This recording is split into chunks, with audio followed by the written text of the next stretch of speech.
So, hi, thank you for joining us today. Could you introduce yourself to us? Sure. My name is Laura Sutton, and I'm a 68-year-old woman who's a psychiatric nurse practitioner and a nurse since I'm 19. So I've been in psychiatry for 40 years in New York and New Jersey. Awesome. And are you in Bergen County, or how's I Bergen? am. I'm in Bergen County. Yep. Okay, awesome. And what is the LGBT community? How is that related to you? Well, primarily I would say through my work. I have a lot of my first apartment was in the Village on James Street, so I could really tell you some good stories about back in the day in New York City in the Village. But I won't torture you with my life story. However, um, I do a lot of work with I've worked with young teenagers. I have had some transgendered kids that I've worked with, and a lot of gay people. I used to be the first gay. They called me I'm straight, but I have a bisexual appeal, I've been told. So I have always had a lot of gay clients. And I was the first person in the Bronx. I used to work in a mental health clinic that there were gay people used to like look for me because like I was just so like open and non-judgmental and just like friendly and just like normal. People are people. So I wound up with some very cool, very rewarding experiences. I also worked 10 years in Newark at a place called Broadway House, which is the only residential facility for people with HIV and AIDS in the state of New Jersey. So a lot of people go there when they're very sick.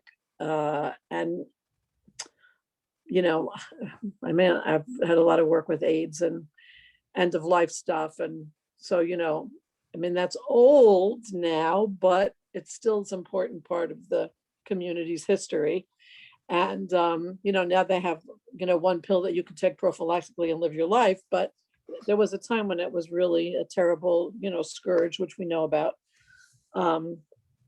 So I have a huge affection and, tenderness to the community. In fact, I had a kid who moved to New Jersey from Oklahoma who was transgendered, and her mother couldn't bear it. So she came to stay around here, and she really couldn't. And she was a tiny little transgendered female to male, but she was a little petite person. So it was kind of hard, to like, so I said, you have to forgive me. I worked with her for a while. I said, pronouns are a challenge at my age because I'm looking at you.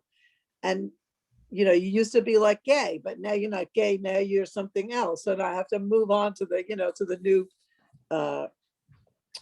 vocabulary and the pronouncing and all that stuff. And I have some doctoral students that I work with, and they all have pronoun stuff on all their papers. So the world is changing tremendously. Yeah. But there was no services. There's really there's a shortage of services for young people in New Jersey completely. But there's particularly a shortage of services for gay people that, in my experience in New Jersey, if they have a specific problem. So like there's a alternative to domestic violence in Hackensack where I send both men and women who have been, molested. But that's about the most open-minded place, in the whole area that I have. I mean, maybe there's information I don't have, but there's not a lot available. So, yeah. Yeah. So what are your thoughts on the fact that there isn't a resource center that's connecting people to whatever resources are available? And do you think that there's currently a need? There's a tremendous need. It's a tremendous deficit. Parents come in with their kids that are struggling and they don't know where to start. And, it starts with really little kids.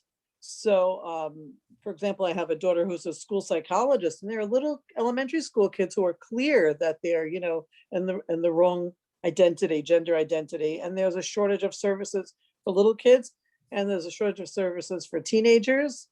Because I worked for a while at High Focus Center in Paramus, and it was around the time that Bruce Jenner was changing over.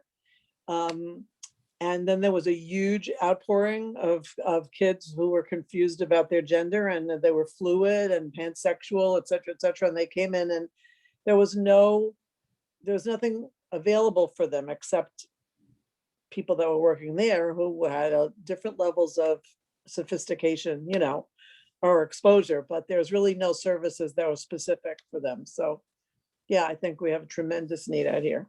Yeah, and maybe maybe you can help me with this. So people are saying we have services, but why does it have to be specifically tailored to LGBT people?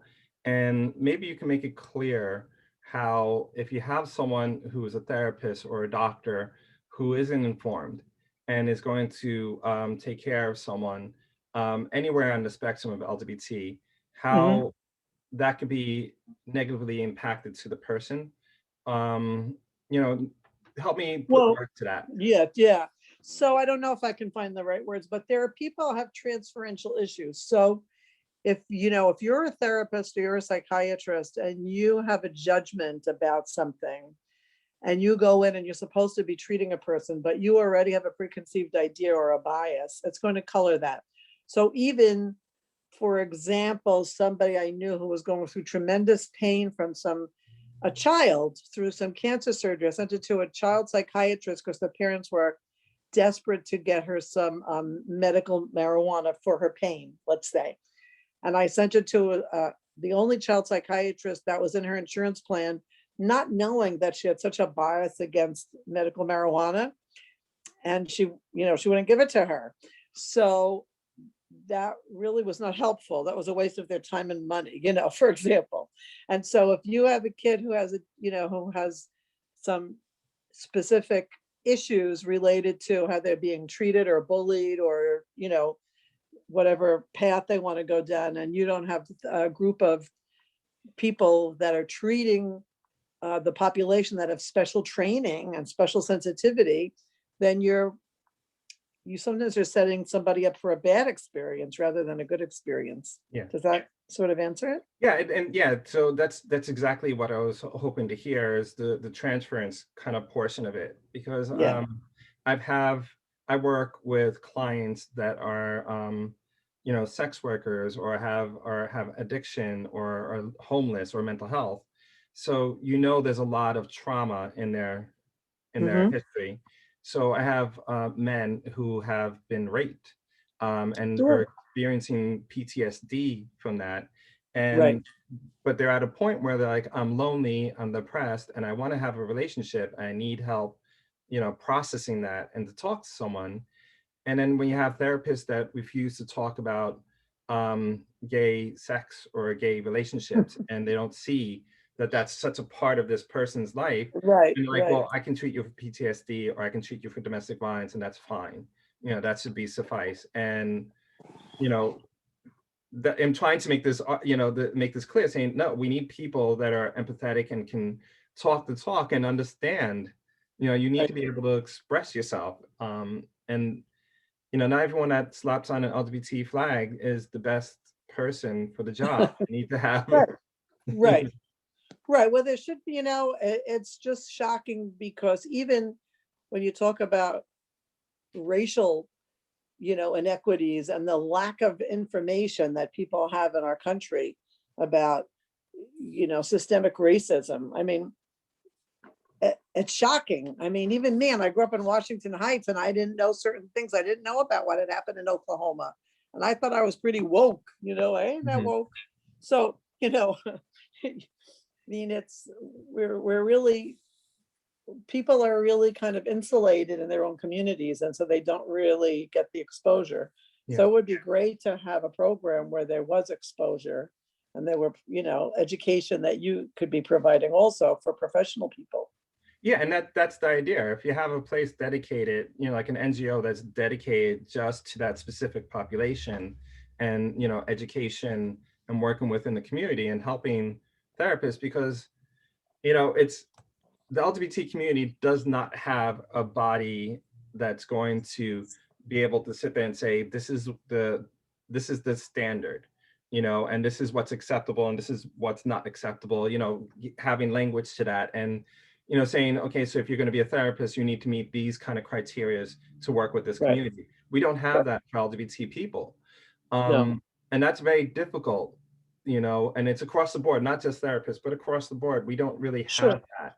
And No. so when someone like me is saying we need something like that, it's met with why?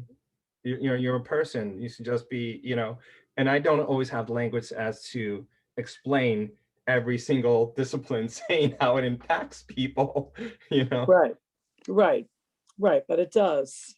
It does. I mean, physicians, regular medical doctors have a lack of skills also. I mean,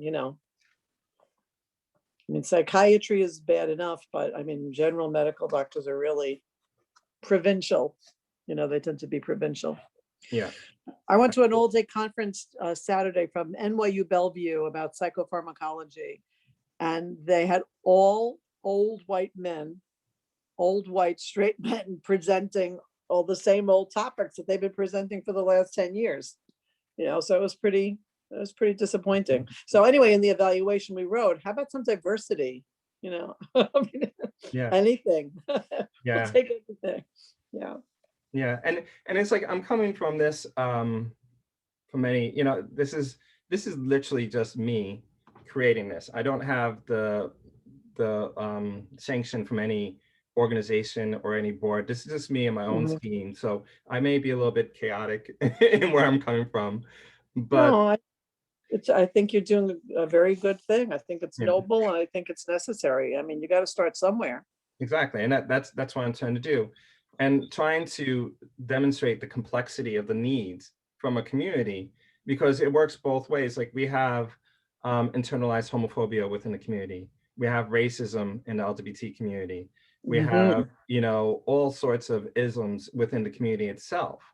And this is needed to raise everyone's awareness, within and without the community, so we can work better. Because I'm coming from a place where if we are not addressing these problems and these needs, and if we're just saying this is not a concern to us, these people languish and fall down a rabbit hole and become whatever issues they have, become exasperated and become bigger and larger, and eventually it'll be a cost, Mhm. through therapy, through addiction, through incarceration. It becomes a cost to the community.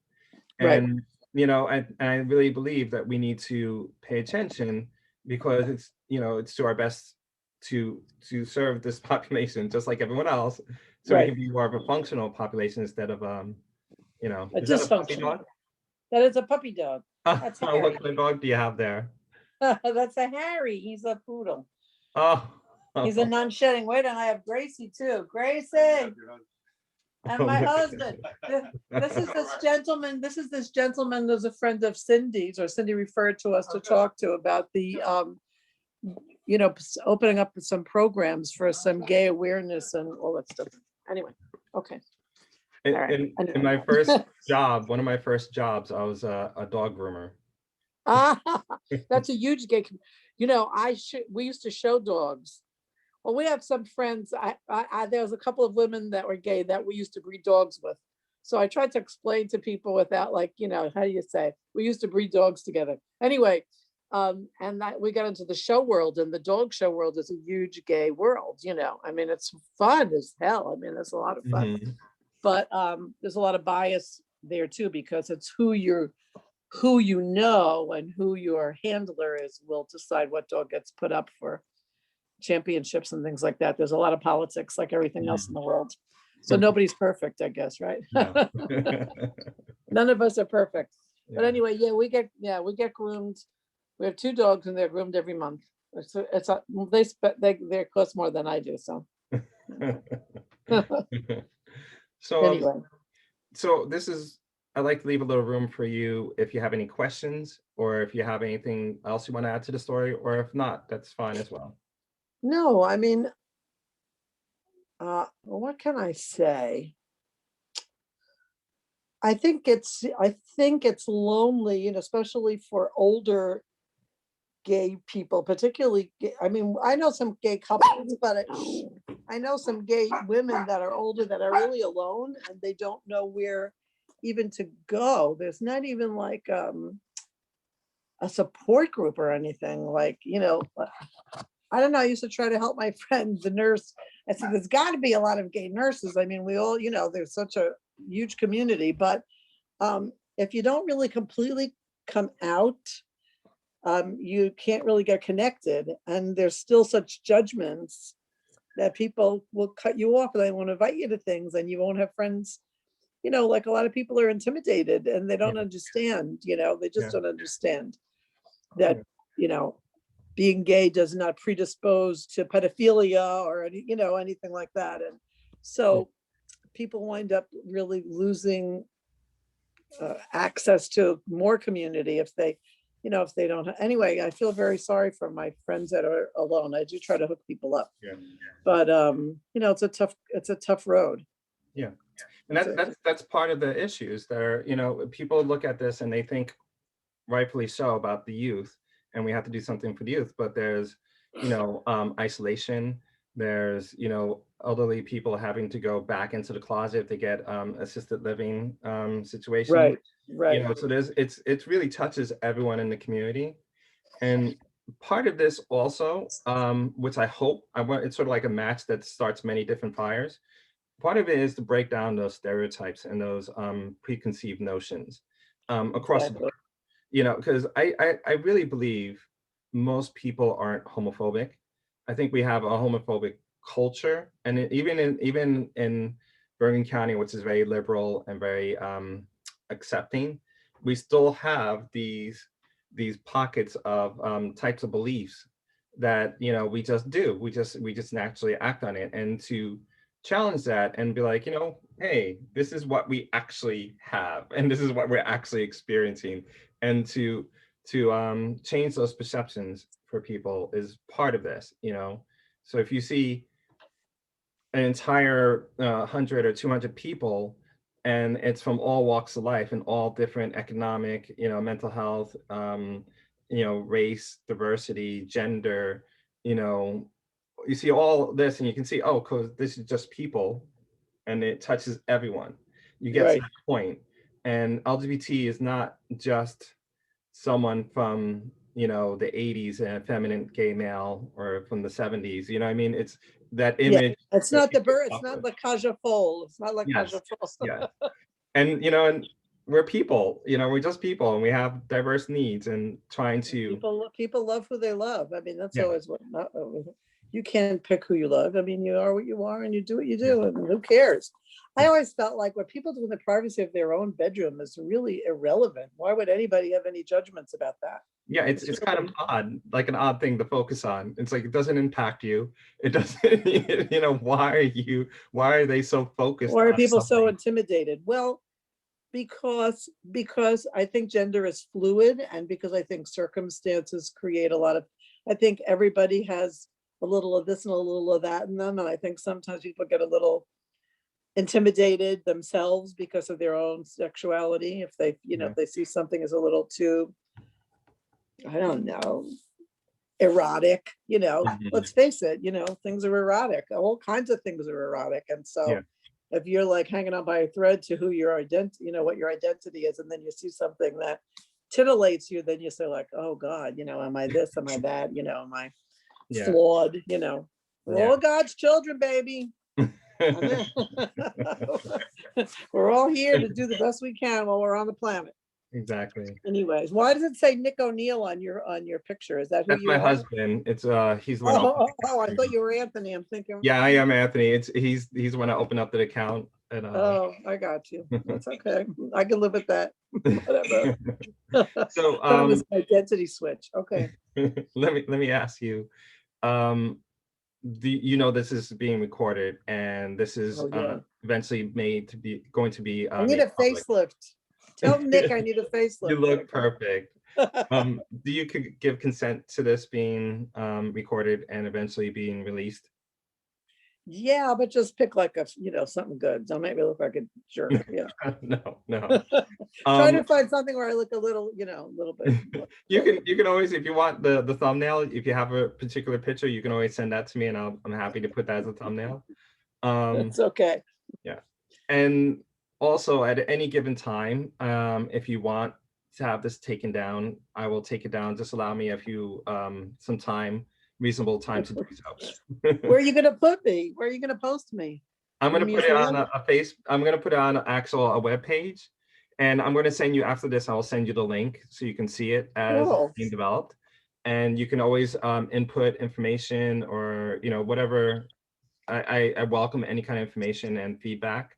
Yeah, Um, good. I just so gave up my office. I had a private practice and I was doing nicely, but COVID kicked my butt. So I work in this clinic where I was working before anyway. But mm, I do love working with the gay population. I mean, but I'm getting old. They need younger, hipper people. I mean, there are a lot of younger, hipper people than me now doing what I do. But I oh, just do psychopharm. I don't really do counseling. But there yeah, are people that are truly depressed, that are really struggling, that need help. I mean, we don't want anybody committing suicide because they're lonely and they're so depressed. yeah. I mean, did you see Oprah last night? No, I did not. Oh, you didn't see Harry and Meghan? No. Well, she talked about how depressed she was and how she wanted to die. She really was suicidal, and and they were trying to get help, and there was such a stigma in the royal family that they really would not facilitate that. They said, "No, you'll get through it. People get through it. It's okay." It's like Wow. crazy and racist. So that's a whole Yeah. other thing. Oh, Anyway, I'm gonna have to check that out now. yeah, now it was worth. I mean, it was a little surprising, yeah, that they were so Yeah. Um, unresponsive. Yeah. I have someone knocking on my door, Go so ahead. Goodbye. Nice to meet you. well, If you I'm need just gonna anything, let pause me this. know. Okay.